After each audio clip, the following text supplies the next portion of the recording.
Correct. நான் வந்தபோது அந்த சீக்ரெட் டாஸ்க் கொடுக்கறதுக்கு முன்னாடி என்கிட்ட வந்து சொன்னது, என் குழந்தை வந்து ஹாஸ்பிட்டல்ல இருக்காங்கன்னு சொல்லிட்டு தான் எனக்கு அந்த டாஸ்க்கை கொடுக்குறாங்க.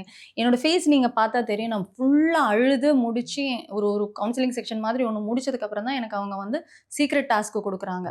ஸோ எனக்கு எப்படி இருந்ததுன்னா, பிரஜன் என் கூட இருக்கிற வரைக்கும் நான் வந்து எனக்கு ஒரு எமோஷனல் சப்போர்ட் நிஜமாவே இருந்துட்டு இருந்தது அந்த வீட்டுல வந்து. ஏன்னா எல்லாத்தையும் எதிர்க்கிறதுக்கு, எல்லாமே பண்றதுக்கான ஒரு தைரியம் எல்லாமே எனக்கு வந்து பிரஜன் இருந்தபோது இருந்தது.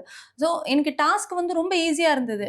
மேபி சாண்ட்ரா வந்து பிரில்லியண்டா இருக்கிறதுனால இருக்கலாம். அந்த டாஸ்க் அந்த மாதிரி ஹேண்டில் பண்ணது.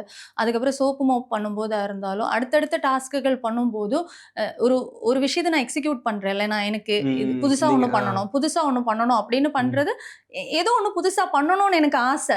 அந்த இந்த டாஸ்க்ல ஏதாவது டிஃப்ரெண்டா ஒண்ணு. ஏன்னா சீக்ரெட் டாஸ்க்ல இருந்து நான் கத்துக்கிட்ட விஷயம் ஒண்ணுதான்.